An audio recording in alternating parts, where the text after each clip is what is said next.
Hello friends, welcome to Let's Learn Maths. Exercise 3.2 question number 4. Which of the following pairs of linear equations are consistent or inconsistent? If consistent, obtain the solution graphically.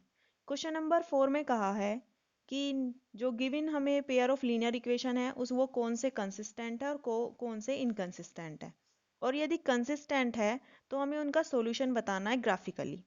तो first part है x plus y is equal to 5, 2x plus 2y is equal to 10। तो हम इनके ratios को compare करते हैं और check करते हैं कि वो कंसिस्टेंट है या इनकंसिस्टेंट है। फर्स्ट है a1 बाई a2। तो a1 की वैल्यू है 1 और a2 की वैल्यू है 2। Second b1 by b2। b1 की वैल्यू है 1 और b2 की वैल्यू है 2। c1 by c2। c1 की वैल्यू है 5 और c2 की वैल्यू है 10। 5 टू जा 10 तो ये हो जाएगा 1/2। तो तीनों ही हमारे जो रेशोज हैं वो कैसे हैं, इक्वल हैं। तो तीनों रेशोज इक्वल हैं, it means a1 by a2 is equal to b1 by b2 is equal to c1 by c2। और अगर ये तीनों ही इक्वल हैं तो ये किसकी कंडीशन है? ये कंडीशन है हमारी कोइंसिडेंट की, और कोइंसिडेंट में मैनी सॉल्यूशंस हो सकते हैं। तो मैनी सॉल्यूशन होता है, इट मीन्स ये कैसा है पेयर ऑफ लीनियर इक्वेशन, ये कंसिस्टेंट है। क्योंकि जिन पेयर ऑफ लीनियर इक्वेशन के सॉल्यूशन होते हैं, चाहे वो एक हो या एक से ज़्यादा हो, वो किस में आते हैं, कंसिस्टेंट में आते हैं। और ये कंडीशन हमारी कोइंसिडेंट की है, और कोइंसिडेंट में मैनी सॉल्यूशन हो सकते हैं, इसीलिए ये कंसिस्टेंट में आएगा। और अगर ये कंसिस्टेंट है तो हमें इनके सॉल्यूशन भी बताने हैं ग्राफिकली। ठीक है, तो ग्राफिकली इनका ग्राफ बनाने के लिए हमें इनकी कम से कम इक्वेशंस के दो दो वैल्यूज निकालनी होंगी, तो हम वो निकाल लेते हैं। फर्स्ट इक्वेशन है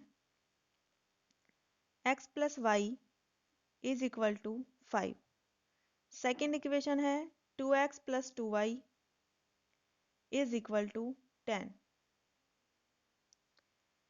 तो फर्स्ट इक्वेशन के लिए भी हम दो कोऑर्डिनेट फाइंड आउट कर लेते हैं, और सेकेंड के लिए भी।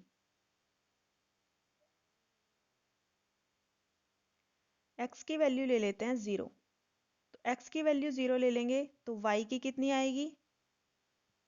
y की वैल्यू आ जाएगी 5। अगर हम y की वैल्यू 0 ले लें तो x की वैल्यू कितनी आएगी? x की वैल्यू आ जाएगी 5। ठीक है, सेकेंड इक्वेशन में एक वैल्यू ले लेते हैं हम x की 0। तो ये हो जाएगा 2 into 0 plus 2y is equal to 10।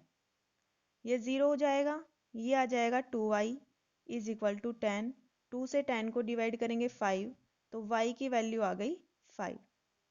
तो अगर हम x की वैल्यू 0 लेते हैं तो y की वैल्यू आ जाएगी 5। अब हम एक x की वैल्यू ले लेते हैं 4। अगर हम x की वैल्यू 4 ले लेते हैं, x की वैल्यू हम 4 ले लें तो ये हो जाएगा 2 into 4 plus 2y is equal to 10। 4 टू जा 8 plus 2y is equal to 10। तो 2y हो जाएगा, 8 उधर जाके हो जाएंगे माइनस, और इधर बचेंगे 2। 2 से 2 कैंसिल, तो इधर बचेगा y इज इक्वल टू 1। तो अगर हम x की वैल्यू 4 लेते हैं तो y की वैल्यू आ गई 1। अब हम इन दोनों पॉइंट को लिख लेते हैं नेक्स्ट पेज पे और इनसे ग्राफ बनाते हैं। फर्स्ट इक्वेशन हमारी, इसको दिखाते हैं हम ग्राफ पे। तो पहला कोऑर्डिनेट है इसका x पे 0 और y पे 5।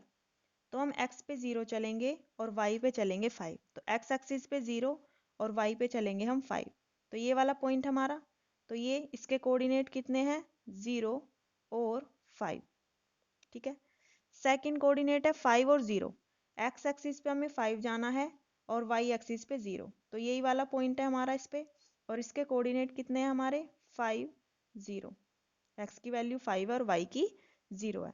अब हम इन दोनों को मिला के एक लाइन ड्रॉ करते हैं। ये हमने एक लाइन ड्रॉ कर ली दोनों पॉइंटों को मिला के। अब हम सेकंड इक्वेशन के कोऑर्डिनेट को दिखाते हैं। तो सेकंड इक्वेशन में फर्स्ट कोऑर्डिनेट है एक्स एक्सिस पे 0 और वाई पे 5। तो फर्स्ट तो हमारा यही है कोऑर्डिनेट, यही है पॉइंट हमारा यहाँ पे, ठीक है। फर्स्ट पॉइंट हमारा यही है यहाँ पे।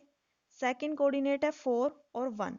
एक्स एक्सिस पे 4 जाना है और वाई पे जाना है 1। तो ये वाला पॉइंट है हमारा और इसके कोऑर्डिनेट हैं 4 और 1, ठीक है।